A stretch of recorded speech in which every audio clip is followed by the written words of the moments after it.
सभी क्रांतिकारी साथियों को हाथ जोड़कर मेरी नमस्ते। और मैं आपके सामने आज आया हूं ये मुद्दा लेकर के कि मेरे पास बहुत सारे फोन आते हैं कि हमें क्या करना है और क्या नहीं करना है। मतलब आंदोलन हमारा रोज की रोज मजबूत हो रहा है और ज्यादा लोग रोज जुड़ रहे हैं। मतलब बहुत ज्यादा लोग जागरूक हो रहे हैं। एक आदमी ने अगर गलती से कोई एक डोज ले ली थी तो वो अगली डोज के लिए बिल्कुल साफ मना कर रहा है। अपने बच्चों के लिए वो किसी भी हद तक जाने को तैयार है।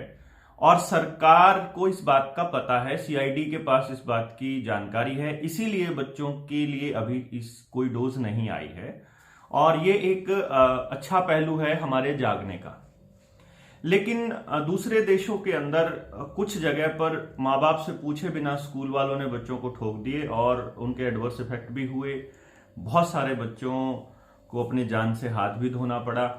लेकिन हमारे देश के अंदर हमें क्या करना है और क्या नहीं करना है, इस मुद्दे पर मैं अभी ये वीडियो बना रहा हूं। और आपको अपने सुझाव भी देने हैं और अपनी बातें भी बतानी है। कमेंट बॉक्स में डाल दीजिए, आप इसको शेयर कीजिए, ट्विटर पे भी मैं इसको डाल दूंगा, आप रिट्वीट भी कीजिए। तो मैं एक चीज आपको बता रहा हूं कि टेलीग्राम का हैंडल भी मैं डिस्क्रिप्शन बॉक्स में या फिर इधर कैप्शन में डाल रहा हूं, ताकि आप टेलीग्राम पे भी कनेक्ट हो जाएं।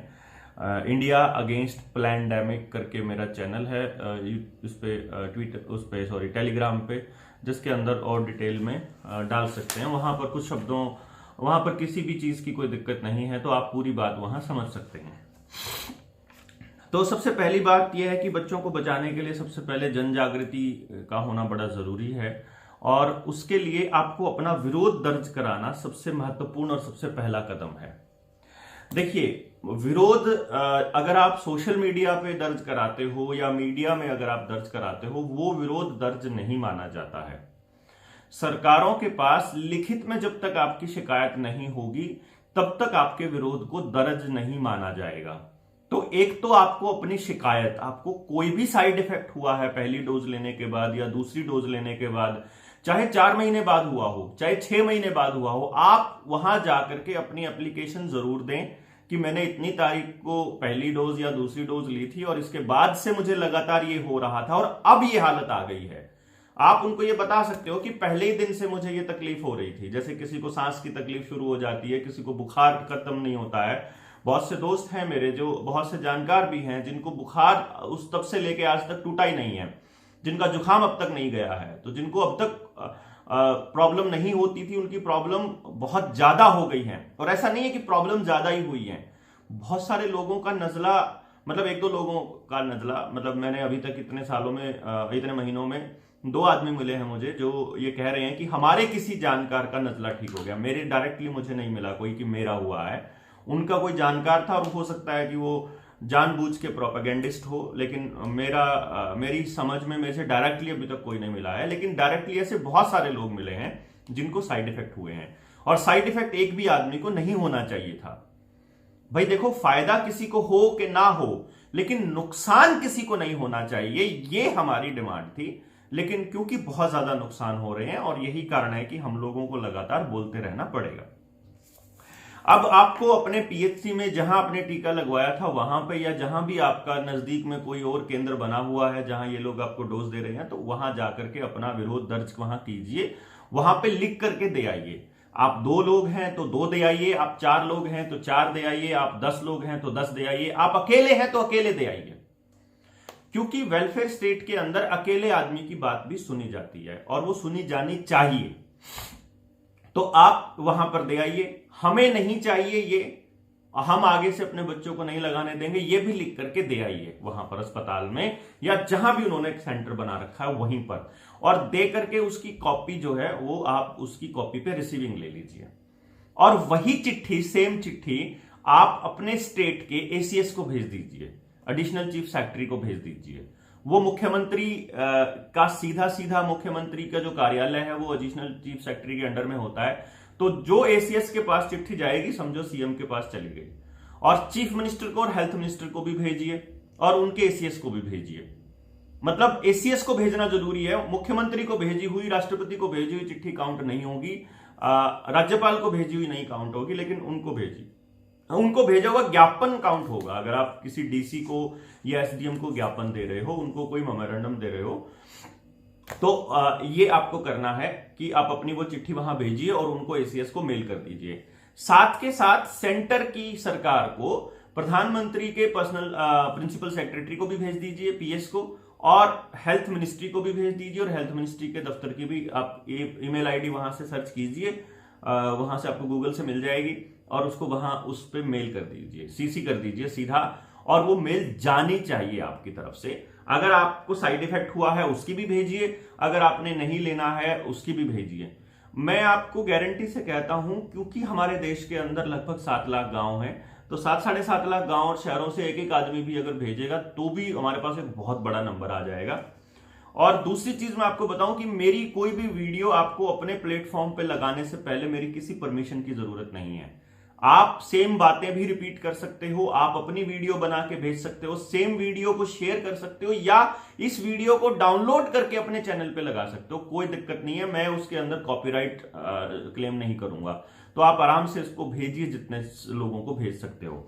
तो पहला पॉइंट ये है कि आप अपने इन लोगों को ये मेल करिए, वहां पर जाकर के अपने साइड इफेक्ट दर्ज कराइए। आगे बच्चों को नहीं चाहिए, ये वहां पर उस मेल के अंदर डाल दीजिए, अपनी चिट्ठी के अंदर डाल दीजिए। दूसरा पॉइंट, जो भी आपके लिए आवाज उठाने वाले लोग हैं, यानी कहीं भी आपका प्रतिनिधि है, मान लीजिए आप किसी कॉलेज में पढ़ते हो तो आपका जो क्लास का रिप्रेजेंटेटिव है, जिसे हम सीआर कहते हैं, अगर आप स्टूडेंट हैं तो स्टूडेंट विंग बनी होगी आपकी यूनिवर्सिटी, आपके कॉलेज के अंदर कोई ना कोई यूनियन होगी, उस यूनियन के पास पहुंचिए। आप गांव में हैं, आपका पंचायत का मेंबर भी है, आपका सरपंच है, आपका ब्लॉक समिति का मेंबर है, फिर ब्लॉक समिति का चेयरमैन है, फिर आपका जिला पार्षद है, जिला परिषद का चेयरपर्सन है, उसके बाद आपका विधायक है, एमएलए, फिर आपका सांसद है, एमपी, फिर कोई मिनिस्टर है। तो जो भी आपका रिप्रेजेंटेटिव है, सबको एक एक चिट्ठी लिखिए। यह सिरदर्दी आपको उठानी पड़ेगी। अगर आपको बात समझ में आई हुई है और आप घर से नहीं निकल रहे हैं, तो यह बहुत बड़ी गलती हम लोग कर रहे हैं। इसलिए किसी का इंतजार मत कीजिए। ये मत इंतजार कीजिए कि देवेंद्र बलारा का प्रोग्राम करवा लेते हैं, और या हम योहान टिंगरा को बुला लेते हैं, या फिर नीलेश ओझा को कह देंगे, या फिर फलाने किसी उसको बोल देंगे। अपनी तरफ से अपने प्रयास जारी रखिए, और किसी का इंतजार मत कीजिए कि कोई आदमी आपको बचाने के लिए आएगा, ना ही कोई आ सकता है। हमारे पास अपने आसपास ही इतना सारा जाल बिछा हुआ है, हमें वहां से निकलना ही संभव नहीं हो पाता। तो आपको अपने आसपास अपने लोगों का एक सुरक्षा कवच तैयार करना पड़ेगा। इसलिए किसी का इंतजार मत कीजिए, हम जैसे लोगों का इस्तेमाल कीजिए जानकारियों को इकट्ठा करने के लिए, रिसर्च मटेरियल के लिए, रेफरेंस के लिए। हमारी रिसर्च पे भी पूरा भरोसा मत कीजिए, अपनी रिसर्च कीजिए खुद की, और अपने विचार डेवलप कीजिए। उससे थोड़ा आपको आइडिया होगा कि मैं जो कह रहा हूं वो उसको आप कैसे समझते थे पहले, और अब आप कैसे समझते हैं। यानी मेरी बात को सुन के अपनी रिसर्च भी करिए, आपको खबरों का पोस्टमार्टम करना भी आएगा कि असल में इस खबर का क्या मतलब है। यानी जब अंबानी के शेयर्स को बिल गेट्स खरीदता है, तो यह समझना पड़ेगा कि अंबानी को जो प्रॉफिट हो रहा है वो प्रॉफिट इनडायरेक्टली बिल गेट्स को हो रहा है। तो ये आपको समझना होगा कि जो लोग ये सपोर्ट में है कि तुम अंबानी अडानी के खिलाफ क्यों हो, भाई हम अंबानी अडानी के खिलाफ नहीं है, हम क्रॉनिक कैपिटलिज्म के खिलाफ है। हम इस बात के खिलाफ हैं कि चंद घरानों का पैसा लगातार बढ़ता जा रहा है और दुनिया और देश पूरा का पूरा गरीब होता जा रहा है। शेयर मार्केट जहां बढ़ रही है, वहीं देश की इकोनॉमी ठप हो रही है, वहां हमारा मंझला दुकानदार खत्म हो रहा है। ऑनलाइन ट्रांजैक्शन के नाम पर तुम ट्रांजैक्शंस को कंपलसरी कर रहे हो, वहां पर आप चार्जेस भी हमसे ले रहे हो, और साथ के साथ तुम लोग हमारी बैंकों को खत्म करते जा रहे हो। तो ये चीजें जो हैं, आपको वो उस खबरों का पोस्टमार्टम आपको आना चाहिए। और जो लोकसभा में अब बिल पास करने वाले हैं, इनके लिए आपको जागृत रहना होगा, इनके लिए आपको इस बात का पता रखना होगा कि ये क्या क्या कर रहे हैं, और आपके बच्चों के लिए ये कैसे कब्र खोदने वाले हैं, आपके बच्चों की आने वाले भविष्य के लिए।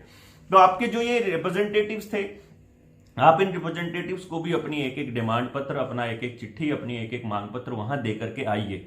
चाहे उसके ऊपर 10 आदमियों के साइन हो, चाहे उसके ऊपर 2 आदमियों के साइन हो, आप देकर के आइए दफ्तर में, और उसके बाद उसकी रिसीविंग लेकर के आइए।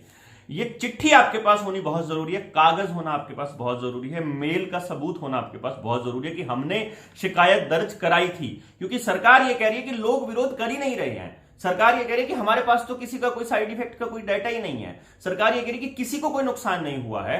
तो किसी को किसी भी तरह से कोई भी नुकसान हुआ हो, चाहे आपका शरीर डल हो गया हो, चाहे काम करने का मन नहीं कर रहा हो, चाहे आपको कोई और नुकसान नजर आ रहा हो, सेम नुकसान लिखिए और वहां दर्ज कराइए और उसी चिट्ठी को आप सोशल मीडिया पे भी डालिए। ये आपको करना है।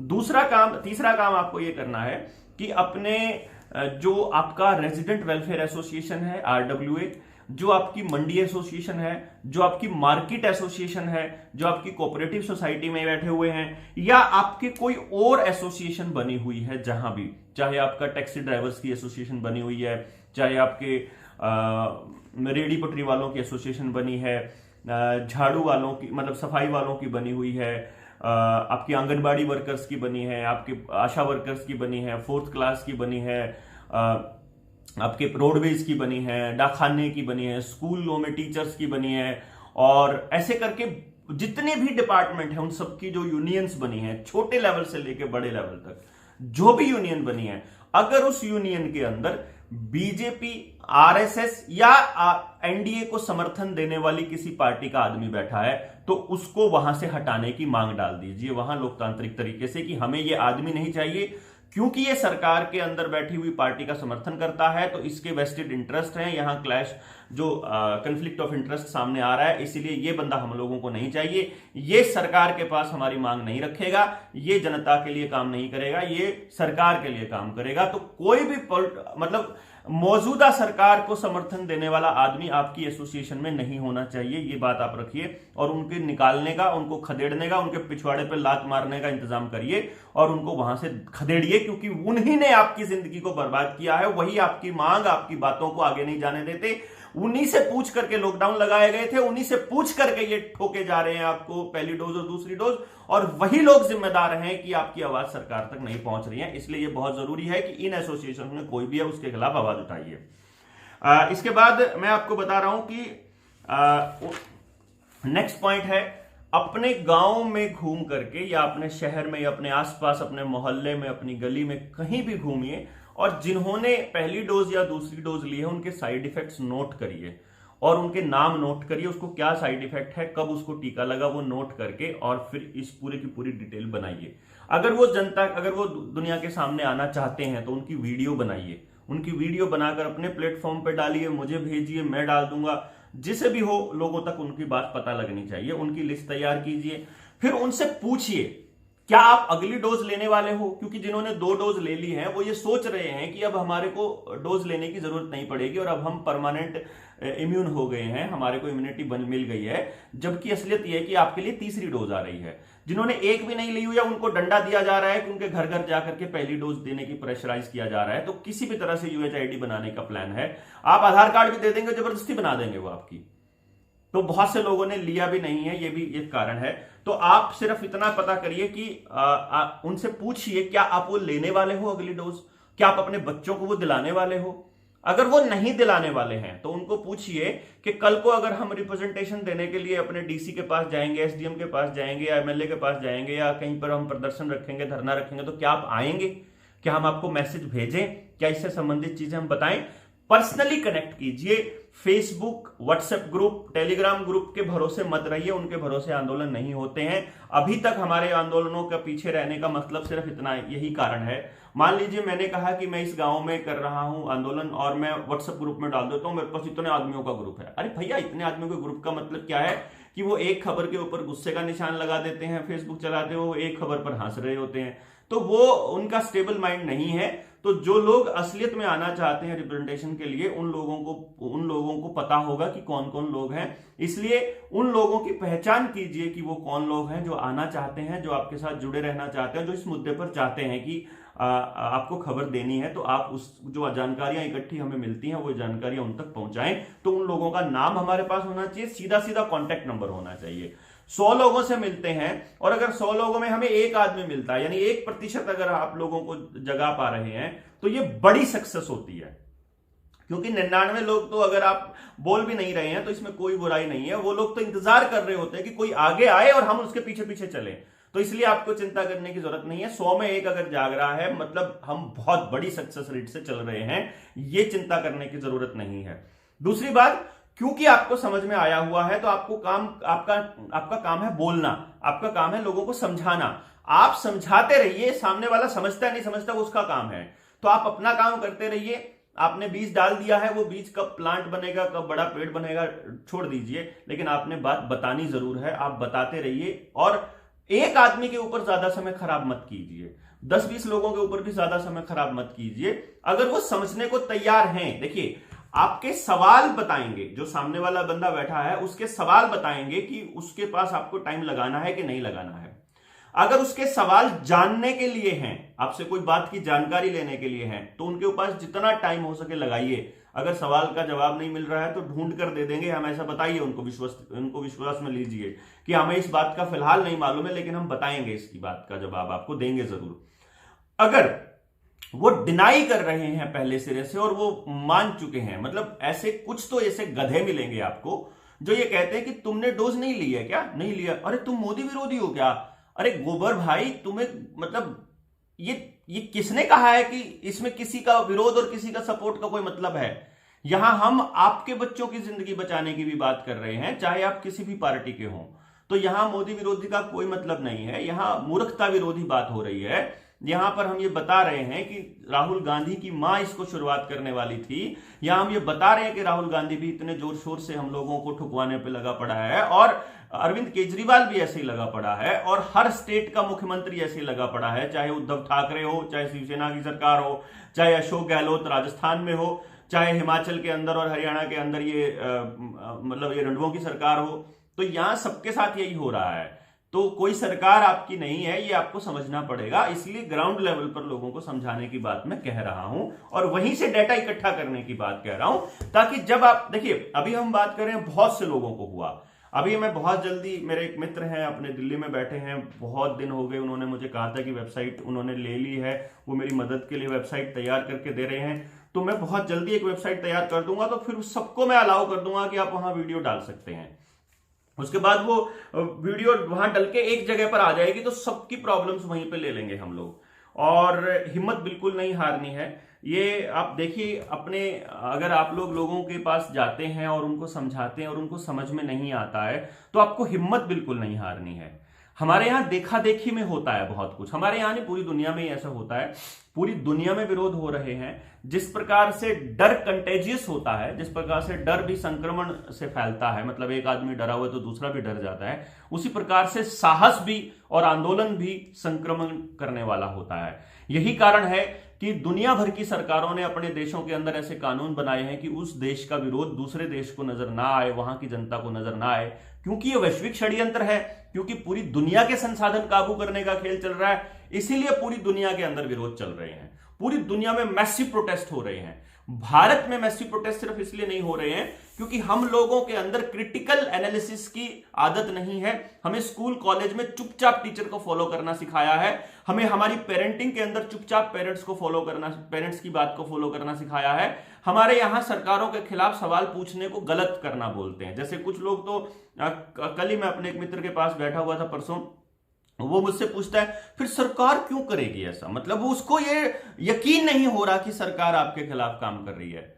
मतलब ये एक समझने वाली बात होती है कि क्रिटिकल एनालिसिस जो है वो बहुत कमी है हमारे देश के अंदर, और यही कारण है कि हम जागने में थोड़ा वक्त लेते हैं। आजादी की लड़ाई भी देखिए 1857 में शुरू हुई और 1947 में जाकर के हमें आजादी मिली। 1600 ईस्वी में आ गए थे अंग्रेज, 1900 तक 300 साल ऐसे ही चलता रहा। तो हम नहीं चाहते कि 300 साल लगे हमें ये समझने में कि हम गुलाम हो गए हैं। अगर आप अपनी मर्जी से कहीं आ जा नहीं पा रहे हो, अगर आपको कहीं जाने के लिए सर्टिफिकेट दिखाना पड़ रहा है, तो समझिए कि वही दौर आ रहा है कि dogs and Indians are not allowed here. बिना सर्टिफिकेट वाला आदमी is not allowed here. Same चीजें हैं, आप समझिए। तो ये गुलामी वाला दौर ही है, इसको हमें तोड़ना है, इसके खिलाफ हमें आवाज उठानी है, ये हमें बताना है। और अपने गांव शहर, अपने आसपास जो गरीब लोग हैं वो बेचारे राशन के चक्कर में टीका लगवा रहे हैं, ये एक बहुत बड़ा अन्याय उन लोगों के साथ हो रहा है। उन लोगों की आवाज वहां के लोकल जो लोग जिनको समझ में आया हुआ है उनको उठानी चाहिए। तो गांव के जो नौजवान बच्चे हैं जिन्होंने नहीं लेना है टीका और कॉलेज में पढ़ते हैं, यूनिवर्सिटी में, जिनकी थोड़ी क्रिटिकल अभी बची हुई हो, जिनमें थोड़ी बहुत अकल, या जिनको ये समझ में आया हुआ है कि ये खेल कितना बड़ा है, वो लोग उन गरीबों को लेकर के राशन के डिपो वालों के पास जाएं, चाहे जाकर के उनके पेट्रोल पंप वालों को, अगर पेट्रोल पंप वाले पेट्रोल नहीं दे रहे हैं तो वहां जाके आंदोलन करें, वहां जाके वो बैनर बोर्ड लेकर के खड़े हो जाएं कि तुम्हारी ये तानाशाही नहीं चलेगी, और एमएलए के घर के बाहर प्रदर्शन करें, चाहे वो लेके चुपचाप खड़े हो जाएं, चाहे टी शर्ट बनवाइए कि कोरोना के नाम पे क्या हो रहा है, या इस पूरे के पूरे षड्यंत्र का खेल क्या हो रहा है, या टीकाकरण से किसको नुकसान हुआ है, उससे रिलेटेड टी शर्ट बनवाइए। अगर आप कहीं ऐसी जगह पर है जहां पर आपको मास्क लगाना ही पड़ रहा है तो उसके ऊपर लगा लीजिए कि ये महामारी से बचने के लिए नहीं, पुलिस से बचने के लिए है। तो मैसेज सरकार को जाएगा कि यार ये तो लोग जाग रहे हैं और इनको अब इतना आसान नहीं होगा समझाना, या फिर इनको इतना आसान नहीं होगा इनकी बातों को इग्नोर करना। तो आप आपकी आवाज को वो सुने या ना सुने, ये इस बात पे डिपेंड करता है कि आप कितनी जोर से आवाज उठा रहे हैं, आप कितनी लगातार आवाज उठा रहे हैं, आप कितने शांतिपूर्ण तरीके से अपनी बात को रख रहे हैं। इसका एक बहुत बड़ा एग्जाम्पल आपको हमारे देश के किसानों ने दिया है। पिछले एक साल से 26 तारीख को 1 साल हो चुका है, 1 साल से वो लोग बॉर्डर पर बैठे हैं। उससे 3-4 महीने पहले पंजाब के अंदर वो रेलवे लाइनों पर बैठे थे। आप सोचिए कि उन लोगों ने कितना लंबा संघर्ष किया है और ये साबित कर दिया कि इस देश का प्रधानमंत्री एक बुज़दिल आदमी है, जो मतलब झूठ बोलता है, जो लगातार झूठा है। और वो जो नेता बकवास करते थे इन कानूनों के पक्ष में, वो अब मुंह दिखाने लायक नहीं रहे। तो वो लोगों को मुंह की खानी पड़ी, जिसको एक बहुत बड़ा नेता और बड़ा मतलब जिगर वाला नेता साबित करने की कोशिश की थी इस भांड मीडिया ने, उसकी पोल खोल दी किसानों ने। और आप लोग जब खड़े होंगे और किसानों के साथ आकर के खड़े होंगे, यकीन मानिए आपकी मांगों को ये नजरअंदाज नहीं कर पाएंगे। और यही कारण है कि केवल उन राज्यों में अभी इस नए वेरिएंट का कहर चल रहा है। मैंने ट्विटर पे वो मैंने शेयर किया था कि जो ये नए वाला वेरिएंट है, ये तो मई 2022 में आना था। वर्ल्ड इकोनॉमिक फोरम की चार्ट बने हुए हैं कि कौन से महीने में कौन सा वेरिएंट आएगा, उस हिसाब से उसने म्यूटेशन कर ली है। तो ये बड़ी खास, इससे आगे और वेरिएंट आने हैं। अभी तो स्मॉल पॉक्स आना है, अभी तो दूसरी और बीमारी आनी है, और एक नया वायरस आना है। तो जितने वायरस आएंगे उन सबके लिए एक एक डोज मिलती रहेगी। तो ये लगातार आपको परमानेंट डोजेस देने का सिलसिला जारी रहेगा। तो चिंता मत करिए, जिन्होंने ले ली है नहीं ली है, वो लगातार चलेगा। आपके हर प्रॉपर्टी को इन्होंने मार्क कर लिया है। आपके जितने भी डंगर हैं उनके ऊपर भी इन्होंने आधार कार्ड जैसा एक सिस्टम बनाना शुरू कर दिया है। तो आने वाले वक्त में आपको कमर्शियल लाइसेंस लेने पड़ेंगे, सारे कमर्शियल आपको बिजली के कनेक्शन लेने पड़ेंगे। ये तो छोटी बानगी है, ये तो एक एग्जाम्पल, ये तो शुरुआत है। ये आप अगर बोले नहीं तो आप कुछ भी काम करते हो, आपने स्कूल खोला हो तो आप बर्बाद होंगे, आपने दुकानें खोली होंगी तो भी आप बर्बाद होंगे, आपके बड़े कारोबार हैं जहां आप बड़े उद्योगपति आपके कारोबार में शामिल होंगे तो आप बच सकते हैं। तो अगर आप आम आदमी हैं तो आप बच नहीं पाएंगे। तो इसलिए बहुत जरूरी है कि इस आवाज को बुलंद करिए और इनके सामने खड़े होइए और इनको बोलिए कि हम बोलते रहेंगे, हम तब तक बोलते रहेंगे जब तक आप हमारी मांगों को नहीं सुनते हो, जब तक आप हमारी आवाज को नहीं सुनते हो और हमारी मांगों को मानते नहीं हो। और ये किसानों ने बहुत शानदार तरीके से हम लोगों को एग्जाम्पल दिया है, हमें हिम्मत दी है। पूरे देश के लोगों को, पूरी दुनिया के लोगों को इन्होंने जागृत किया है और कहा है कि सरकारें कितनी ही मजबूत क्यों ना हो या कितनी ही मजबूत क्यों ना दिखाई देती हों, असल में वहां बुज़दिल लोग बैठे होते हैं जिनको हमारे जैसे लोगों के बोलने से भी डर लगता है। तो इसलिए ऐसे डरपोक लोगों से डरने की जरूरत नहीं है, आपको खौफ में रहने की जरूरत नहीं है कि ये होगा तो क्या होगा। आप अपने आसपास बॉन्डिंग को इतनी मजबूत कीजिए कि आपको सरकारों की जरूरतें कम से कम हो और आप सरकारों को ये बता पाएं अपने संगठन के साथ, अपने इकट्ठा होकर के, कि मालिक हम हैं, तुम नौकर हो। तुम नहीं बताओगे हम सांस कैसे लेंगे, तुम नहीं बताओगे हम कैसे जिएंगे, हम बताएंगे तुमने कैसे पॉलिसी बनानी है, हम बताएंगे हमें कैसे जीना है। जय हिंद।